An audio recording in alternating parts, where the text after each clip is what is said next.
욥기 내용은 다 아시죠? 혹시 모르시는 분들이 있을까 봐 간단하게 얘기하자면, 하나님 앞에 인정받는, 악에서 떠난 온전한 자라고 일컬음을 받는 한 사람이 있었습니다. 그 사람이, 하나님께 인정을 받는 그런 사람이 어느 날 갑자기 재산이 다 없어지는 겁니다. 그런데 또 들려오는 소식이 자녀들이 죽어 간다라는 거죠.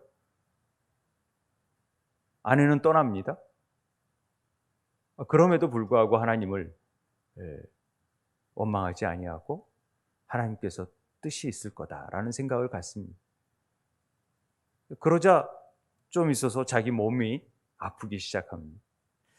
인간에게 가장 고통스러운 병이 뭐냐 물어보면 뭐 또 다 마찬가지겠지만은 피부병을 든다고 합니다. 왜냐하면 그 가려움을 참기 어려워서 자기 피가 나도록 그걸 모를 정도의 고통이 있기 때문에 피부병이 가장 힘든다고 하는데, 아마 그래서 그런지 이 욥에게 피부병이 걸립니다. 잠을 잘 수가 없을 정도의 모진 어려움 속에서 친구들이 와서 위로한답시고 많은 논쟁을 벌이게 되고 오히려 더 욥의 마음을 아프게 하죠. 그럼에도 불구하고 그는 순결하다라는 얘기를 계속하면서 그 가운데 하나님께서 나타나셔서 그 욥에게 진정한 의미를 깨닫게 하는 것이 욥기 전체의 내용입니다. 이 욥을 통해서 우리에게 주시는 메시지를 늘 전했고, 또 이번에는 어떤 의미를 깨닫게 하시는지를 함께 나누고자 합니다. 성경의 인물들은 그 성경의 인물들에 우리가 주목할 수 있는 부분이 있지만은 실제적으로 모든 주인공은 하나님이십니다. 욥의 얘기를 하고 있지만 욥기의 주인공은 하나님이시죠. 그래서 욥을 통하여서 하나님을 알려주시는 것입니다. 그래서 우리가 그런 하나님의 의도를 알지 못하면 본문이 주는 의미들을 다소 약화시킬 수 있고 우리가 받는 교훈들이 축소될 수 있다는 사실을 우리는 깨닫습니다. 욥을 통하여 하나님이 어떤 하나님인지를 깨닫는 것이 중요하다는 것이죠. 욥은 보통 우리가 감당하기 어려운, 인간으로서 참 감당하기 어려운 고통의 문제를 다룬 책이 욥기다, 이렇게 알려져 있습니다. 그래서 고난의 아이콘 하면은 욥을 떠올릴 수 있습니다. 야고보서에서도 욥의 인내를 배워라 이렇게 얘기하잖아요. 욥이라는 이름의 뜻은 설명해 드린 바와 같이 고통받는, 박해받는, 괴로움을 받는 이라는 히브리어 이에브에서 온 말이라고 보통 알려져 있습니다. 그런데 아람어 사전에서도 욥이 있기를 봤더니 회개하는 자, 회개하다라는 말이 욥이더라고요. 그러니까 욥 안에는 이중적인 의미가 포함되어 있다 할까요? 고통당하는 자지만은 뭔가 회개를 통하여서 새로워지고 있는, 우리 요나가 기본적인 뜻이 비둘기라고 알고 있지만은 요나가 그 삶에 있어서 발효하다라는 뜻도 있거든요. 그러니까 하나님의 삶 안에서 고기 뱃속에서 완전히 변화되어 가는 모습을 보여주듯이 욥도 고통을 통해서, 회개를 통해서 점점 하나님께 나아가는 모습을 우리에게 가르쳐주고 있다는 것을 알 수 있습니다. 욥이 그 고통 가운데에서도 하나님께 원망을 하지 않은 게 아니라 늘 원망을 하죠. 이런 상황이 왜 내게 일어났는지에 대한 고통을 늘 호소하는 것이 욥의 주장입니다. 그리고 나중에 복을 받게 됩니다. 오늘 욥의 회복, 해피엔딩이라고 했는데 결과적으로 해피엔딩이죠. 그런데 그걸 통해서 고난을 잘 견디면 우리는 행복한 삶을 사는다, 이런 차원의 얘기를 하려고 지금 욥기 얘기를 하고 있는 것은 아니라는 것을 우리는 잘 알고 있습니다. 그래서 욥을 통하여서 우리에게 닥친 고난의 문제들을 성찰해 가는데 단순히 나중에 잘 될 거라는 의미 이전에 우리에게 이 욥기를 통해서 고난의 의미가 뭔지 그런 부분뿐만이 아니라 더 깊게 들어가다 보면은 하나님께서 원하시는, 그래서 모든 우리의 삶 속에서 인간의 행위와 원인과 결과에 따르는 인과응보의 삶이 있다라는 것에 대한 그런 부분을 뛰어넘는 또 다른 하나님의 주권이 있다라는 사실을 깨닫게 하고자 이 욥기가 쓰여졌다라는 것이죠. 다른 말로 말하자면 우리는 늘 지내고 보면은 항상 원인과 결과의 부분을 굉장히 익숙하게 받아들입니다. 뭐가 원인이 있으니까 결과가 있지. 그렇게 우리는 배워왔고 인과응보의 삶을 성경 속에서도 많이 배워왔던 것입니다. 그리고 그런 원인이 있기 때문에 그런 결과가 있다라는 합리적인 사고를 행하기 쉽습니다. 이 자체가 잘못됐다라는 건 아니지만은 그런 사고 이전에 훨씬 더 놀라운 일이 있다. 그것이 바로 하나님의 은혜고 하나님의 주권이다라는 것을 욥기를 통해서 우리에게 알려주신다라는 것이 전체의 내용입니다. 우리가 이 부분을 잘 알고 가셔야 됩니다. 인간이 하나님께서 선악과를 두심으로 말미암아 그 선악과를 먹지 말라 하잖아요. 그런데 선악과를 먹게 됩니다. 그러므로 인류는 그 원인 때문에 결과적으로 모든 사람이 사망에 이르는 죄를 범하게 되는 거죠. 다 선악과를 먹는 죄 때문에. 그러니까 하나님 왜 선악과 같은 걸 만들어가지고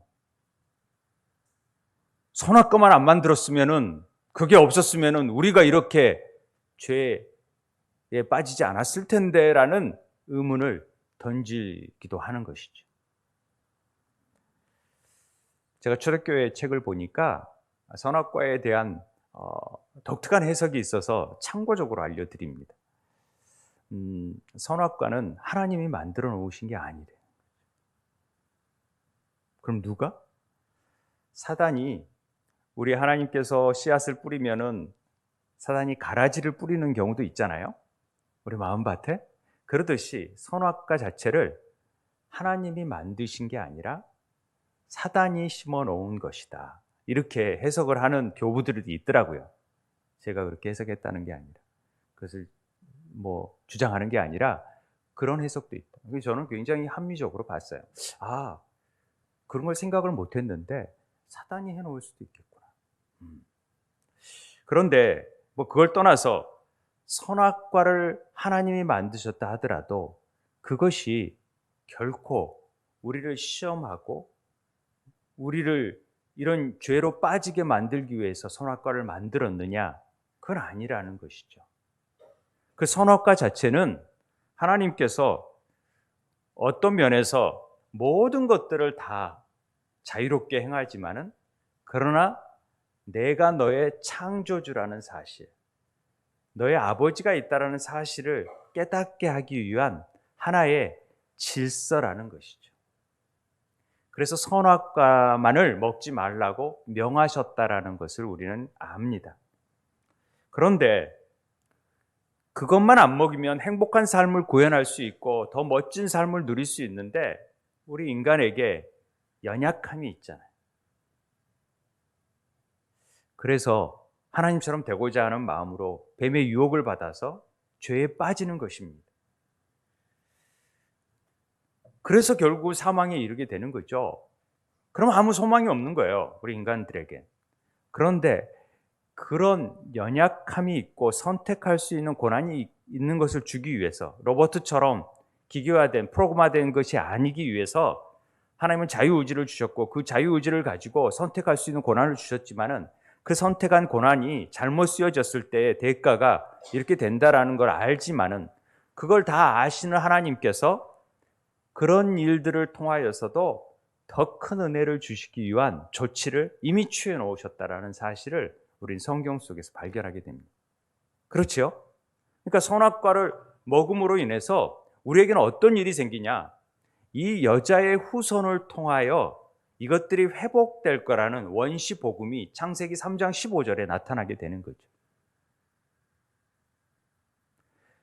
선악과가 있었기 때문에 사실은 우리에게 더 큰 은혜가 주어질 수 있는 놀라운 일들이 생겨났다라는 사실을 여러분 아십니까?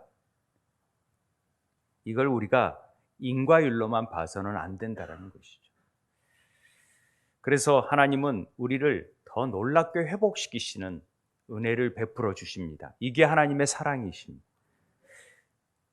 이게 결과적으로 해피엔딩으로 이루어질 일입니다. 왜냐하면 우리는 연약하여 실수하더라도 하나님은 그 실수를 도리어 복으로 이루어 주시는 분이십니다.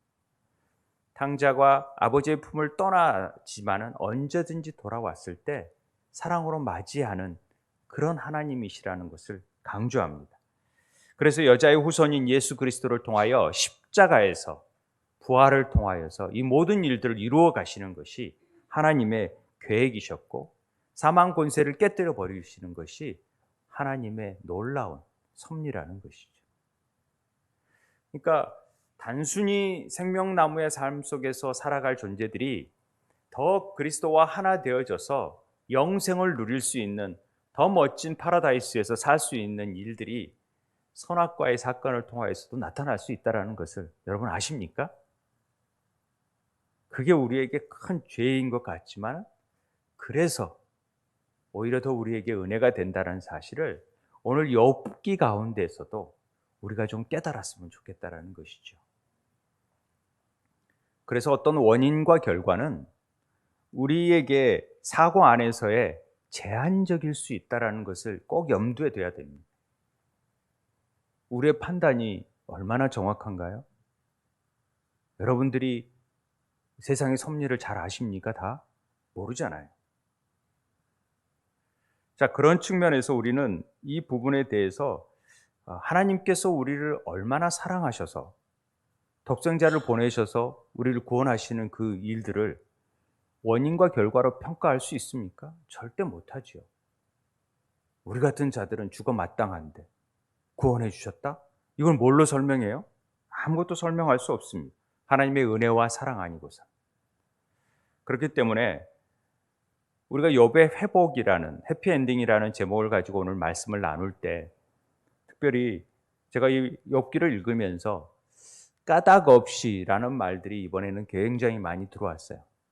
왜냐하면 이 인과응보의 삶, 인과율을 가지고 있다면 반드시 어떤 까닭이 있다라는 것은 이유가 있기 때문에 그 이유에 대해서 어떤 결과가 이루어진다라는 것을 사단은 자꾸 강조하고 욥의 친구들 역시도 네가 반드시 무슨 이유가 있으니까 죄를 졌으니까 그런 일들이 지금 벌어진 거 아니냐라고 얘기할 수 있다라는 것이죠. 그런데 욥은 아니다. 난 그냥 하나님을 사랑하고 하나님을 좋아서 하나님 내가 받은 은혜가 너무 귀해서 그냥 믿을 뿐인데 내가 지금 이러고 있는데 이게 뭔지를 난 이해할 수 없다. 그것이 내가 뭔 잘못하고 그런 건 난 생각하지 거기에 동조 못하겠다라는 것이 지금 욥의 생각 아닙니까? 그러니까 사단도 에이 하나님 어떻게 섬깁니까? 하나님이 잘해주니까 그렇지. 하나님 복 주니까 저렇게 잘 섬기죠. 그거 다 없어지면은 섬기겠습니까? 그게 무슨 소리야? 아니다. 욥이 완전한 자라고 하는 것은 그런 의미가 아니다 라고 얘기하는 것이죠. 지금 욥은 천상에서 하나님과 사단이 어떤 딜을 한 것을 전혀 알지 못하지만 닥쳐져 있는 상황 속에서 나타난 일들이 그러하니까 그렇게 판단을 하는 것이죠. 그래서 이런 까닭 없이라는 말들이 많이 나오게 되는 것입니다. 까닭 없이 내 상처를 주고 뭐 까닭 없이 내가 이렇게 한 적이 없다 이런 얘기를 계속하는 것입니다. 즉 원인과 결과에 익숙한 우리들은 분명히 뭔 이유가 있겠지라는 말로 늘 우리는 대변하기 쉽습니다. 사람을 대할 때 우리가 어려움을 당하면요, 갑자기 어려운 일 당하면 혹시 내가 하나님께 잘못한 부분이 있나? 생각이 들죠? 이건요, 굉장히 자연스러운 모습입니다. 이게 안 된다 그러면 사실 내가 정말 구원받은 것인지를 의심해 봐야 돼. 그런데 내가 그런 마음이 있다라는 것은 내 안에 생명이 있기 때문에 하나님의 두려워하는 경외심이 있는 거죠. 그래서 그런 마음을 통하여서 어떤 일을 통하여서 하나님과의 관계를 생각하고 성찰하는 것은 나쁜 게 아닙니다.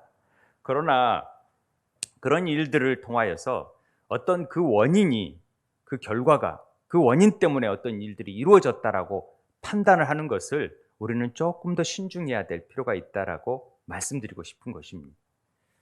사단이 하는 말은 너 하나님의 보상이 전제로 됐기 때문에 지금 그런 욥의 동기가 생긴 것이다 라고 얘기하지만은 그게 아니라는 것이죠. 그리고 이런 행위와 결과에 반대되는 내용이 뭡니까? 하나님의 은혜지요. 행위와 결과가 따르지 않고, 은혜는 그냥 값없이 주어지는 거거든요. 아무 조건 없이 주어지는 게 하나님의 은혜거든요. 원인과 결과는 은혜와 전혀 반대되는 대척점에 있는 부분입니다. 그러면 우리가 한 일에 보상을 바라고 벌을 받는 것은 사실 원치 않잖아요.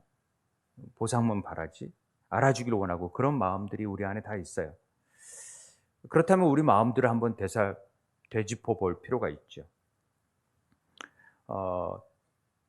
우리에게 이런 부분을 적용해 보면은 사단이 하는 말이나 욥의 친구의 말들이 다 일리가 있어 보여요. 이게 틀린 말이 아닌 것처럼 보여요. 뭔가 잘못한 게 있으니까 욥도 진짜 그런 고난을 당하겠지라고 생각하기가 쉽다라는 거죠. 그런데 하나님은 그게 아니다.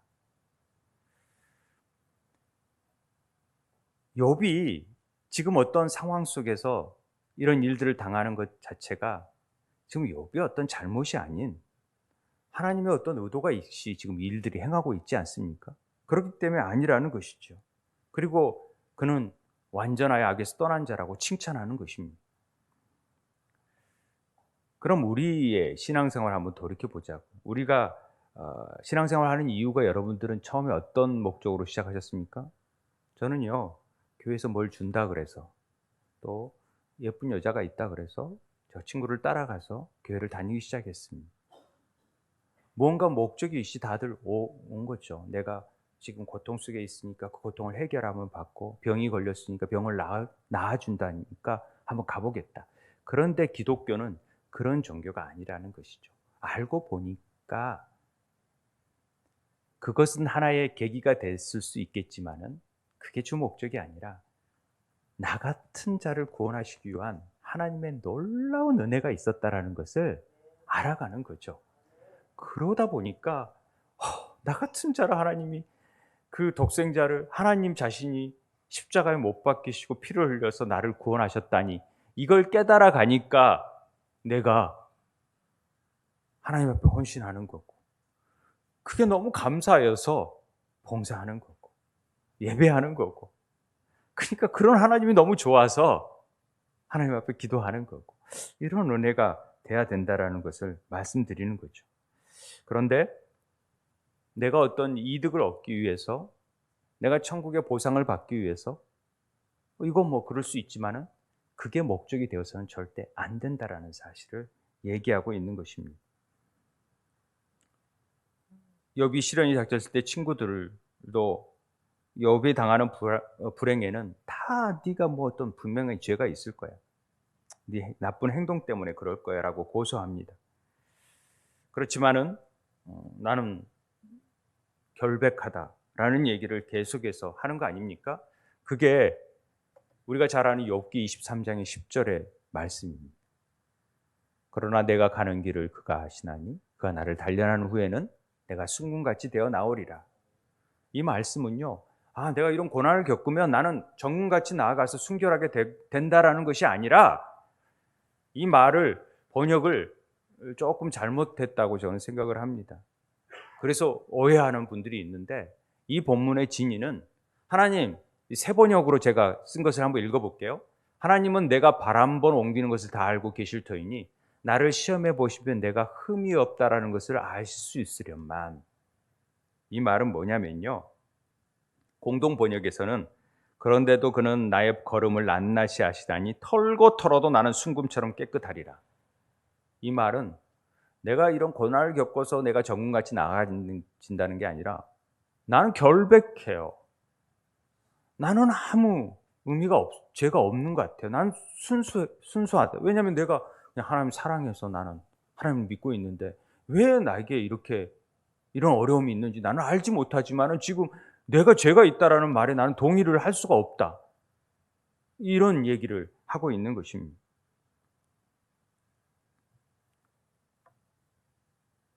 그래서 나도 답답하다. 그래서 나에게 이걸 알게 하신 일은 하나님이시다. 하나님을 좀 보고 싶다. 이런 얘기하는 것이죠. 그래서 귀로 듣던 하나님을 결국은 보게 되는 역사가 있지 않습니까? 깨닫게 되는 거죠. 아, 중보자가 있는데 나에게는 한 사람뿐이 없다. 나를 이해할 사람은 내 증인이 하늘에 계시고 나의 중보자가 높은 데 계시기 때문에 그 중보자를 통해서만 나는 알 수 있다 얘기하는 거예요. 중보자가 누굽니까? 바로 예수 그리스도 아닙니까? 예수 그리스도만이 나를 알아갈 수 있는 것이죠. 예수 그리스도를 통해서만이 내 모든 상황을 알게 되는 거죠. 나조차도 모르는 일을 예수 그리스도는 알기 때문에 날 위해 기도하고 계시고 날 위해서 애쓰고 계시는 것이죠. 우리의 생각은 단편적이어서 이것만 원하지만 주님은 중보자가 되셔서 그 앞의 것들도 다 보시기 때문에 우리를 위해서 끊임없이 중보하고 계신다라는 것이죠.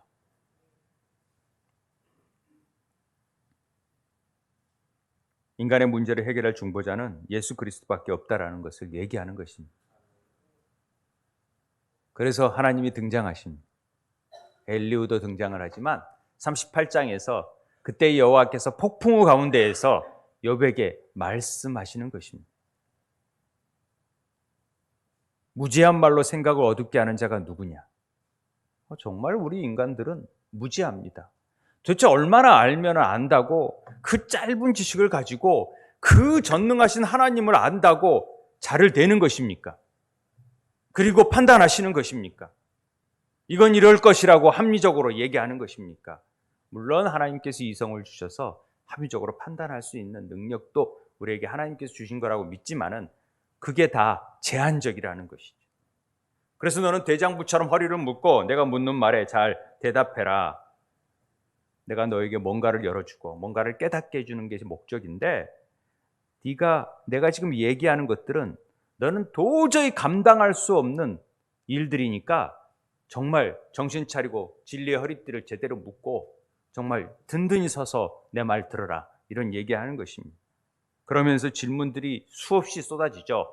야, 너 정말 땅에 기초를 놓을 때 네가 어디 있었는지 알아? 내가 이 땅 모든 만물을 지을 때 내가 이렇게 행할 때 너 그런 섭리를 이해할 수 있겠어? 과학자들이요.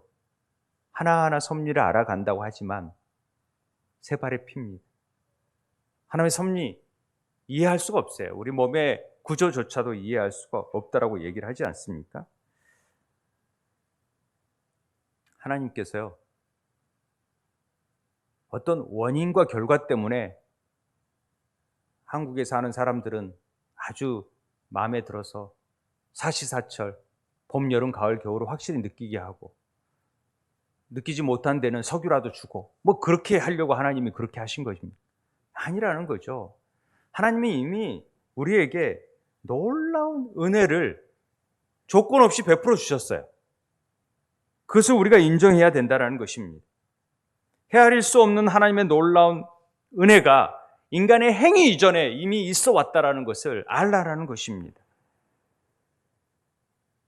그래서 이런 질문을 통하여서 인간의 행위와 결과와 상관성이 없는 오직 은혜만이 인간의 이런 모든 불가사의한 것들을 해결할 수 있는 열쇠가 바로 하나님의 사랑과 은혜다라는 것을 보여주는 것이죠. 그러니 마귀의 멸시, 인간이 까닭없이 하나님을 섬기리까라고 빈정대는 듯한 모든 것의 열쇠는요, 하나님의 은혜입니다. 이 은혜를 시기하는 것이 사단. 왜 저런 사람들에게, 저런 자들에게 천사도 흠모할 만한 사단도 천사 중에 하나님. 흠모할 만한 일을 허락하시는지를 이해하지 못하는 거예요. 그런데 오늘날 많은 그리스도인들이 그 믿음이 여전히 하나님의 주권적인 은혜에 대한 반응을 벗어나서 늘 행위의 초점에 맞춰져 있는 거에 대해서, 거기에 따라서 잘 믿느냐 안 믿느냐를 평가하는 거에 대해서 우리가 한번 돌아봐야 된다는 것이죠. 제가 이 본문을 읽으면서 믿음 생활이 내가 얼마나 잘 믿느냐 문제가 아니라, 똑같은 의미지만은 내가 얼마나 하나님을 신뢰하느냐, 하나님의 주권을 인정하느냐에 달려있다라는 생각이 들었습니다. 그렇구나. 우리가 생명의 삶 이 첫 번째 시간에 하나님과 관계를 얘기할 때 하나님의 선하신 부분, 죄에 관해서 얘기하면서 선하신 부분을 얘기했어요. 하나님이 선하시다라는 것은 하나님이 착하다라는 차원이 아니라 하나님이 절대적으로 옳다라는 거죠. 하나님의 행하신 일들은 다 옳습니다. 왜냐하면 그분은 전지전능하신 분이시기 때문에 그렇습니다. 그런데 인간들이 제한한다? 할 수 없는 것이죠. 그래서 까닭없이 당하는 고통, 우리는 잘 이해할 수 없고 나의 상황의 일들이 지금은 도저히 헤아릴 수 없을지라도 그것은 하나님의 주권을 인정하고 바라보게 하는, 더 하나님의 은혜를 경험하게 하는 어떤 통로가 되고 도구가 되어질 수 있다는 것을 인정하라는 것입니다. 이거 참 어렵지요. 이거 인정하기가 쉽지 않습니다. 그런데 분명한 일입니다. 저는 욥기를 읽을 때마다 이 찬양이 항상 떠오릅니다. 찬송가 413장인데요. 이 찬송 시를 쓴 사람이 이 호라티오 스태포드라는 사람입니다. 이 사람은요, 1828년에 뉴욕에서 태어난 사람인데 변호사, 시카고 의학대학의 법리학 교수, 신학교의 이사, 운영위원, 부유한 사업가, 그러면서 신앙심이 너무 좋아요. 무디의 친구고 무디 교회의 회계 집사예요. 부족함 없이 갖출 건 다 갖춘 사람이었어요.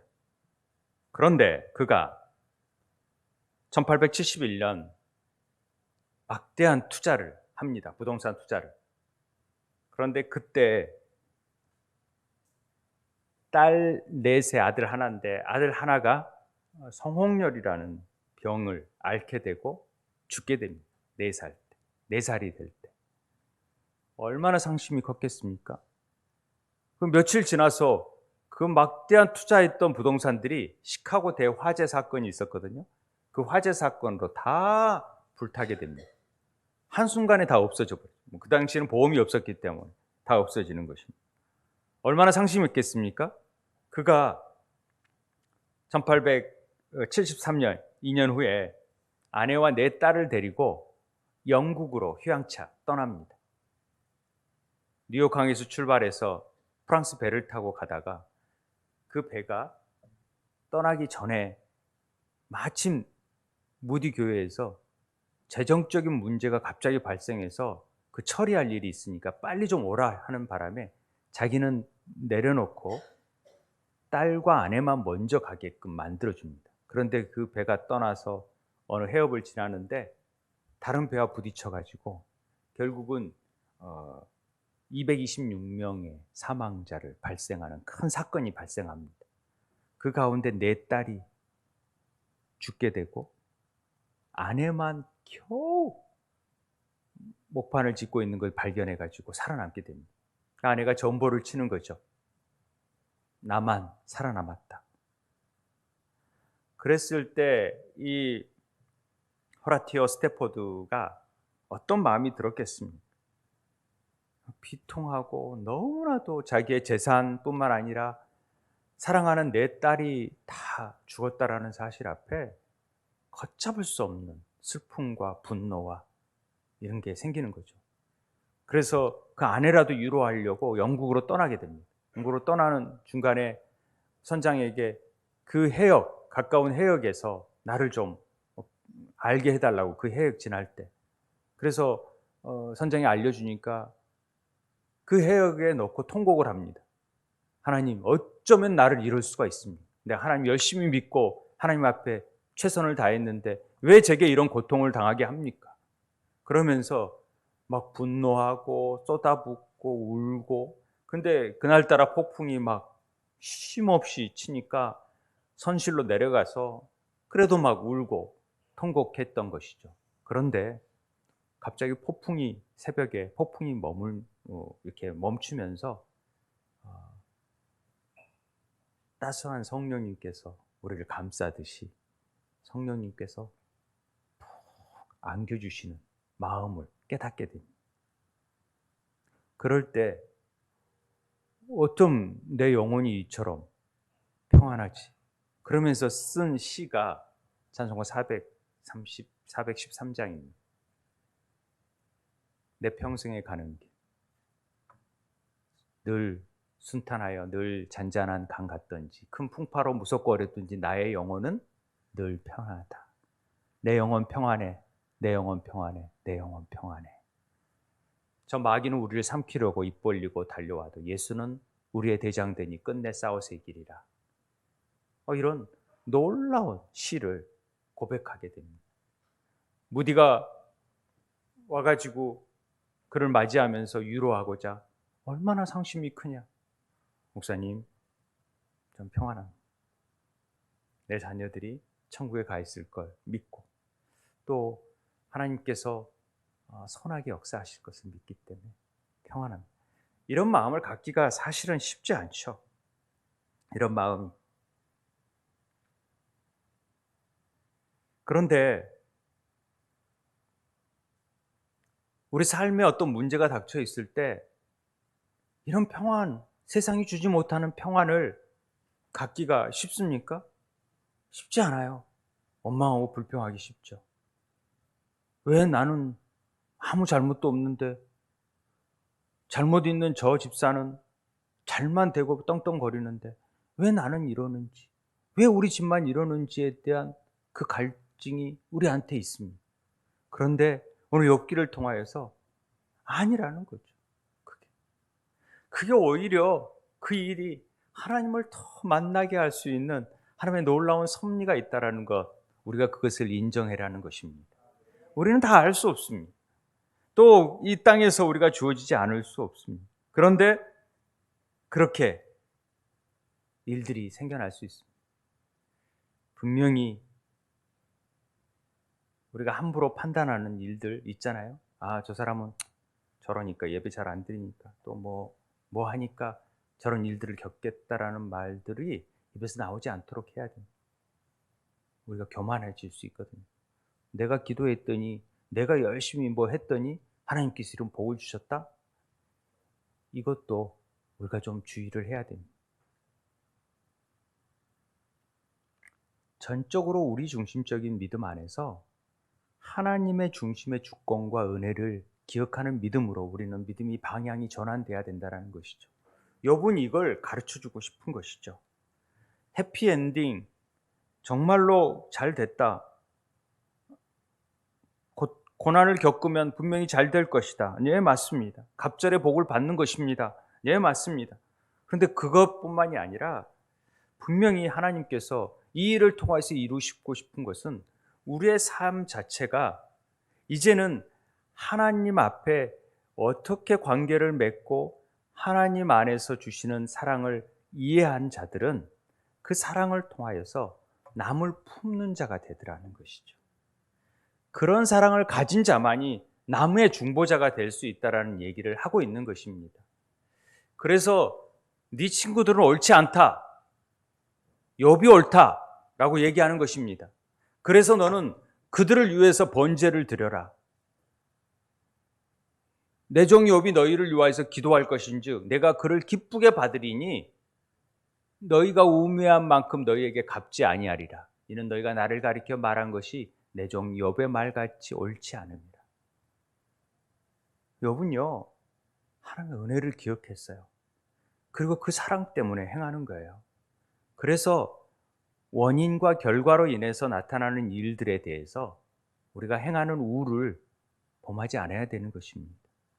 그럴지라도 우리의 중보자 되시는, 그래서 거룩한 제사장으로 우리를 삼으신 그분이 우리를 통하여서 일하시기를 원하시는 거죠.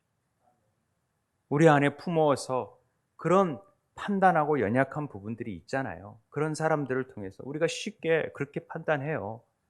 부부간에 갈등이 있어 나면 누가 잘못했다, 누가 이게 유책이 누구에게 있다, 이런 것은 세상 판사들이 하는 얘기죠.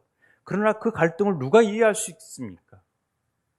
하나님이 그 일들을 통하여서 이루시고자 하는 그 놀라운 둘을 만나게 하신 그 섭리, 그 은혜, 수많은 사람 중에 그 서로 사랑했다고 고백했던 그 고백들 자체를 잊어버리고 있다면, 그래서 잠깐 안 맞는 것들 때문에 우리가 쉽게 헤어진다는 말하는 것들이 얼마나 우리가 교만한 일인지를 한번 돌아봐야 된다는 것입니다.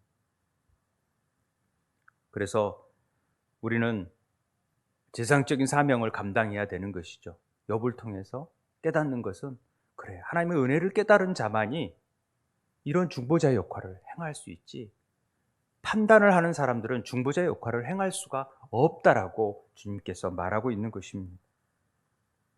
원인과 결과, 합리적인 걸로 하나님을 제한하는 일이 없게 되길 바랍니다.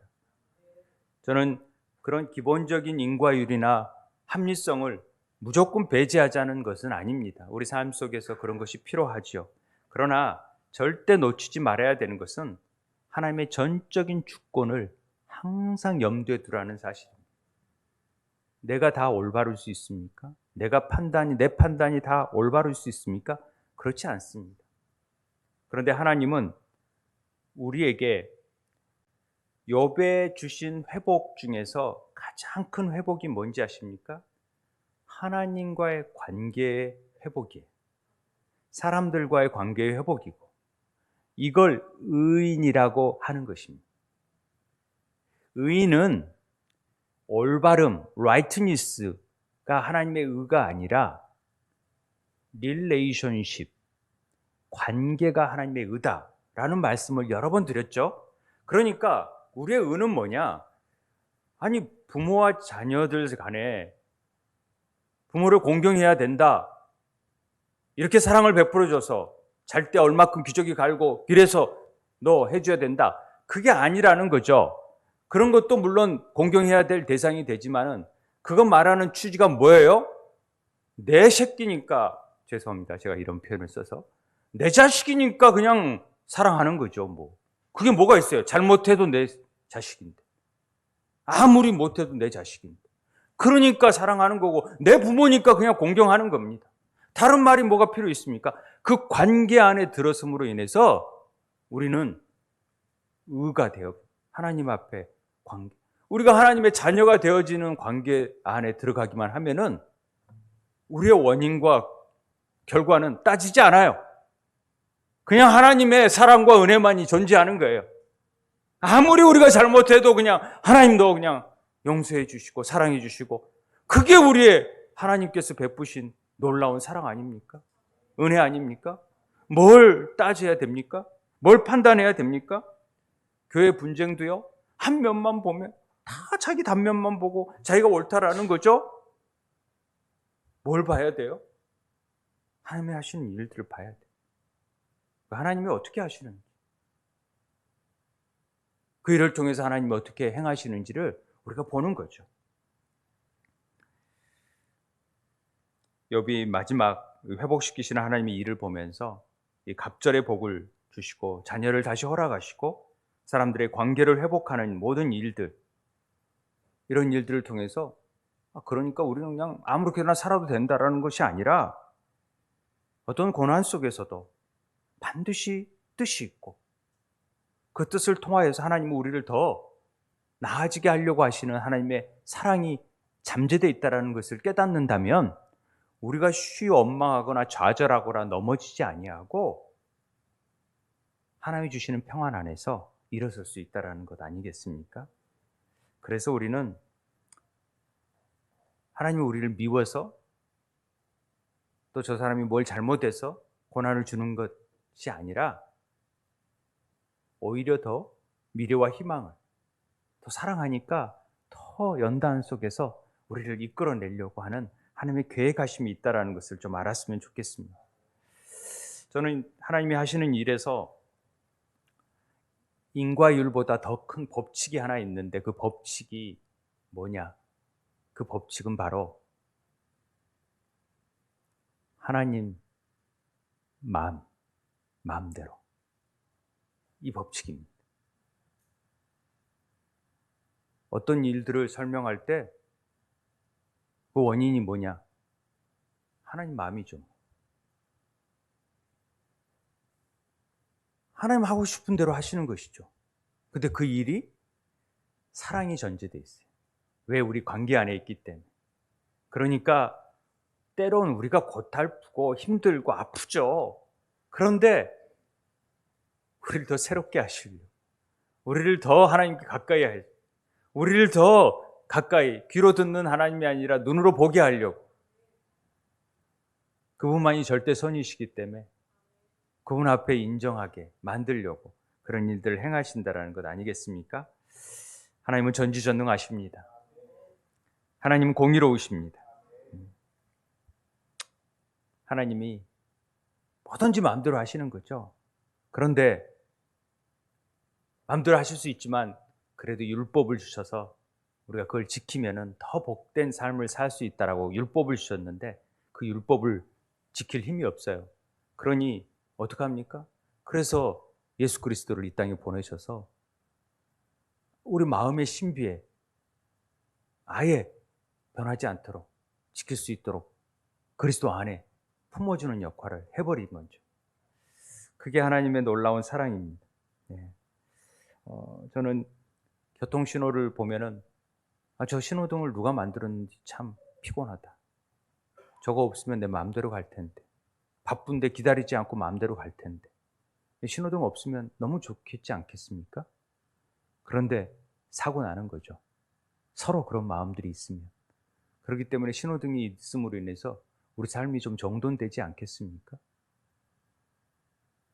그렇죠. 예. 그러니까 하나님께서 우리에게 어떤 때론 율법을 주시고 말씀대로 살라고 하는 것은, 또 고난을 주시는 것은 그거 불편해요. 너무 힘들어요. 정말 괴로워요. 그러나 그런 일들이 더 큰 사랑, 내 자녀이기 때문에. 내 자녀 아니면 안 때려요. 내 새끼 아니면 별로 신경도 쓰고 싶지 않아요. 근데 내 새끼니까 더 관심을 가지고 사랑해 주는 것이죠. 그럼 욥기를 통하여서 우리를 사랑하시고 복 주시려고 하는 그런 하나님의 은혜를 더 깊게 느꼈으면 좋겠습니다. 하나님을 택한 자들은 반드시 해피엔딩이 될 수밖에 없어요. 정말로 갑절을 주실 수밖에 없어요.